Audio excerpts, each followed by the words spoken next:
కారం రంగు రుచితో ఉంటుంది. ఆచి మిరపపొడి అదరగొట్టే కారం రంగు రుచి. నిన్న మొన్నటి వరకు హీరోల రెమ్యూనరేషన్ విషయంలోనే డిస్కషన్ ఉండేది. కానీ ఇప్పుడు పరిస్థితి మారింది. హీరోయిన్లు కూడా భారీగా రేట్ పెంచేస్తున్నారు. సినిమా రేంజ్కు తగ్గట్టుగానే తమ పారితోషికం కూడా ఉండాలని పట్టుపడుతున్నారు.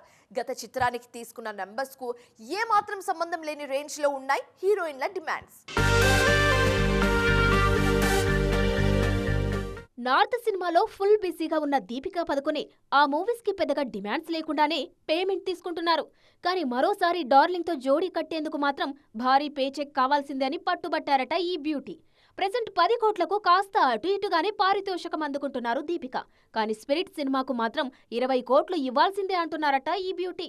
నయనతార కూడా పారితోషికం విషయంలో కాస్త గట్టిగానే ఉన్నారు. అనిల్ రావిపూడి దర్శకత్వంలో చిరంజీవి హీరోగా తెరకెక్కబోయే సినిమాలో నయనతారను హీరోయిన్ గా తీసుకోవాలనుకుంటున్నారు.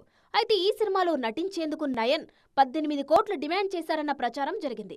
అయితే అంత కాకపోయినా భారీగానే నయన్ కు పే చేస్తున్నారట చిత్ర యూనిట్. టాప్ బ్యూటీసే కాదు, కొత్త హీరోయిన్లు కూడా పేమెంట్ విషయంలో తగ్గేదేలే అంటున్నారు. ప్రేమల సినిమాతో నేషనల్ సెన్సేషన్ గా మారిన మమితా బైజు తన పారితోషికాన్ని డబుల్ చేసే ఆలోచనలో ఉన్నారు. ప్రేమలు టైంలో 25 లక్షల పేమెంట్ తీసుకున్న మమిత ఇప్పుడు ఏకంగా 2 కోట్ల వరకు డిమాండ్ చేస్తున్నారన్నది ఇండస్ట్రీ టాక్.